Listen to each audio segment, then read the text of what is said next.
Buenas, mi nombre es Argenis Vargas y le estaré hablando sobre la optimización sin restricciones. Antes de empezar con la optimización, a hablar de optimización sin restricciones, primero debemos saber qué es una optimización sin restricciones, lo cual cabe destacar que una optimización sin restricciones es el problema de minimizar una función sin la existencia de restricciones. Esta función puede ser de una o más variables. En este caso, sabemos que la, la optimización sin restricciones tiene un mínimo o un máximo, ¿cierto? Entonces, en la misma optimización sin restricciones, nos encontramos con que el método sin restricciones tiene una fórmula dada que es OSR, que es esta que está acá, que dice OSR, que va a ser igual al mínimo de f de x sobre la función que esté acotada, ¿cierto? Entonces, donde dice que f es una función suficientemente regular. Por otra parte, sabemos que una función es el problema de minimizar o maximizar una función sin la existencia de las restricciones. Ok, en este punto ya, dado que sabemos que es una optimización sin restricciones, nos encontramos con los puntos críticos. Los puntos críticos son aquellos que se buscan antes de empezar a hacer la optimización sin restricciones. Son aquellos puntos que te van a indicar si la optimización estará en un mínimo o en un máximo relativo, como se puede evidenciar acá, que si f' de c es menor que cero, entonces f tiene un máximo relativo en c f de c. Si f' de c es mayor que cero, entonces f tiene un mínimo relativo en c f de c. Pero si f' de c es igual a cero, entonces el criterio falla. En este caso no hay ningún tipo de optimización y, o sea, simplemente se abarca a decir que el criterio falló. Por otra parte, nos encontramos con que la optimización la optimización de restricciones, si tiene una condición necesaria, tiene un primer orden y un segundo orden. Pero para que toda esta optimización y esta función tenga un mínimo o un máximo relativo, debemos seguir tres criterios y que deben ser seguidos al pie de la letra. El criterio número uno es que las derivadas parciales de primer orden deben simultáneamente ser iguales a cero. Ello indica que en un punto dado AB, llamado punto crítico, que es lo que estábamos hablando hace un momento, que es el punto crítico AB, la función no está creciendo ni decreciendo con respecto a los ejes principales, sino a una superficie relativa. En este punto debemos establecer el punto crítico. Debemos saber si el punto llamado A o B esté en un punto crítico, porque así no sabremos si la función está creciendo o decreciendo. El segundo criterio es que las derivadas parciales del segundo orden deben ser negativas cuando ellas son elevadas en el punto crítico AB para un máximo relativo y positivas para un mínimo relativo. Y por último tenemos que el producto de las derivadas parciales de segundo orden evaluadas en el punto crítico deben exceder el producto de las derivadas parciales cruzadas también evaluadas en dicho punto. Como lo podemos evidenciar acá, tenemos que en condiciones necesarias tenemos un máximo y un mínimo. En el primer orden tenemos en el máximo f de x que es igual a f de y que es igual a cero.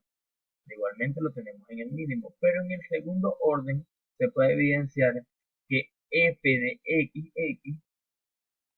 y f de y menor que cero y f de x f de y es mayor que f de xy al cuadrado, pero este es en el punto máximo. Por el punto mínimo tenemos la misma fórmula, pero en este ámbito, a lo último, es menor que f de xy al cuadrado, debido a que nos indica que el punto tiene que ser negativo al tomarlo en el punto crítico.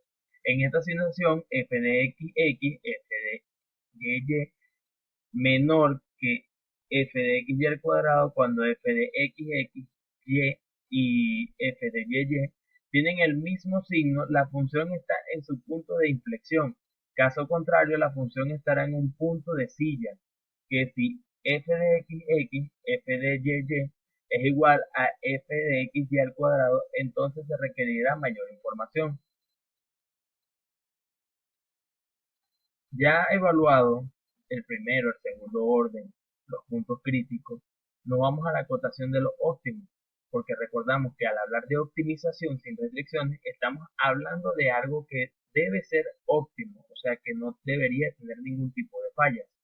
Entonces, como por ejemplo tenemos acá que usar el método de la secante para aproximar la raíz de f de x, que es igual a e a la menos x al cuadrado, menos x, comenzando con x de 0 igual a 0 y x de 1 igual a 1, y hasta que el relativo esté menor que al 1%. Entonces, por solución tenemos f de x sub 0 es igual a 1 y f de x sub 1 es igual a menos 0.632120.568, que sustituimos en la fórmula de la secante para calcular la aproximación x sub 2, que sería igual a x sub 2 es igual a x sub 1 menos la división de f de x sub 1 por x sub 0 menos x sub 1 entre f de x sub 0 menos f de x 1, que esto sería igual a 61.26.99.837.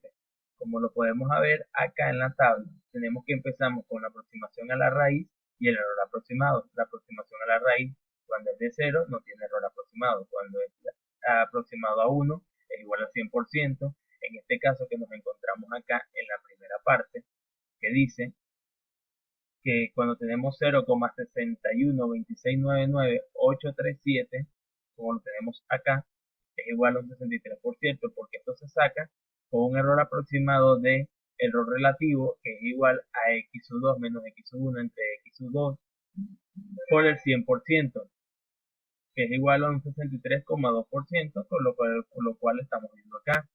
Como todavía no se logra el objetivo, continuamos con el proceso resumiendo los resultados en la siguiente tabla.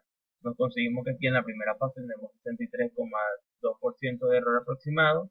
Acá conseguimos que tenemos un 6,23% y por último tenemos un error aproximado de 0,08, que sería lo más óptimo, y hasta aquí estaría el ejercicio, de lo cual concluimos que la aproximación a la raíz es x sub 4 0.652917.265, que es igual acá en el último puesto de la tabla, en el cual decimos que la optimización fue un éxito.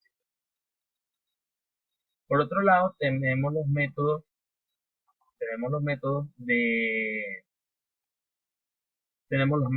los cuales son métodos directos.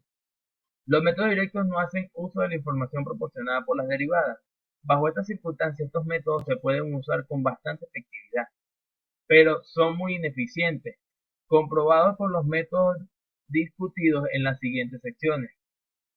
Por ejemplo, en los métodos directos sabemos que son son como los más rápidos de utilizar, pero son mayormente ineficientes, ya que estas variables suelen estar representadas por la letra S.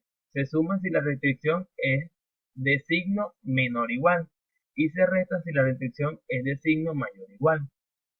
Por otro lado, tenemos el método de búsqueda aleatoria.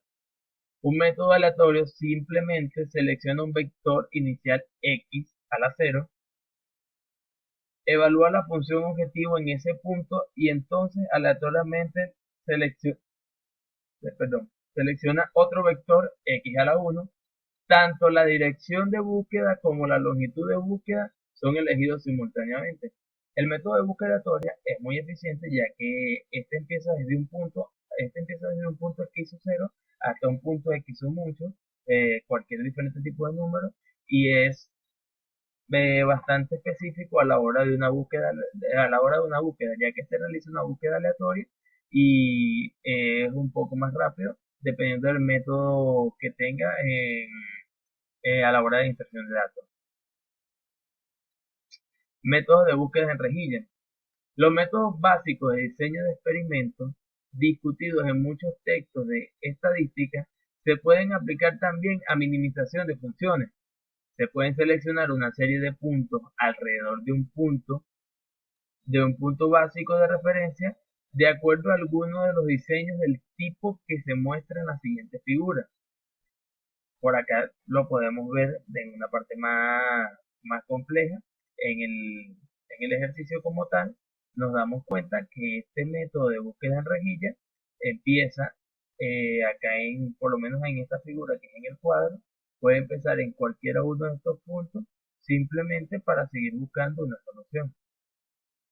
Método de búsqueda univariante. Otro método muy sencillo de optimización consiste en seleccionar n direcciones fijas de búsqueda para n variables, habitualmente los ejes coordenados, de tal manera que f de x se minimiza de forma secuencial usando búsquedas unidimensionales en cada una de las direcciones previamente seleccionadas.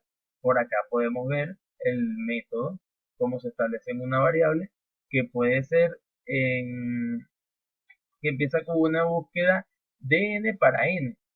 O sea, empieza con una búsqueda de n direcciones fijas para n variables. Método simple expresible. Este método se basa en tomar una figura regular como base, así en dos dimensiones. Tal figura debería ser un triángulo equilátero y cualquier distinto tipo de figuras que sean equivalentes por todos lados. Método de Power. El método de Power es un método bastante extenso, pero se puede simplificar de la siguiente manera. La experiencia ha demostrado que las direcciones llamadas conjugadas son mucho más efectivas como direcciones de búsqueda que otras, como direcciones de búsqueda que otras como pueden ser la búsqueda univariante o las direcciones ortogonales. Como ya lo dije, es un método bastante extenso, tiene un sinfín de búsquedas, porque puede empezar por una búsqueda univariante o una búsqueda ortogonales, y como lo vemos acá en las gráficas, pueden ser altamente elevadas o en dado caso, o sea, se consigue a veces una solución rápida y efectiva. La idea básica es buscar un mínimo a lo largo de una de las direcciones, tales que en cada una de las funciones solo dependa de una componente del vector X, facilitando así la búsqueda. Estas direcciones se denominan C-conjugadas. También tenemos el método gradiente, el que también llamado el método de máximo descenso. El método del gradiente es uno de los métodos más utilizados en la optimización sin restricciones, ya que se recordará que el gradiente es un vector en el punto X que proporciona la dirección local de máxima variación de la función. El vector gradiente es un vector con ortogonal al contorno de la función en el punto. Por lo tanto, en la búsqueda de un mínimo de la dirección de movimiento será contragradiente. Aquí tenemos que la fórmula del método gradiente es S de K igual a menos F de X, y se ve cómo se desplaza la fórmula a través de las siguientes funciones, donde solamente terminaremos diciendo que el método del descenso máximo es uno de los métodos es uno de los métodos de procedimiento más utilizados para minimizar una función diferenciable de las variables. El método gradiente conjugado. Este no es más que el mismo método gradiente tradicional, pero tiene o sea, tiene algunos componentes más específicos que llevan a una solución un poco más fiable, pero no se desplaza mucho de su método tradicional, porque dice que el método del gradiente conjugado, debido a Fletcher, dice que el método supone una importancia que mejora el método del gradiente con un solo pequeño incremento en el esfuerzo de cálculo. como ya lo dije, o sea, sin despegarse del método del gradiente tradicional,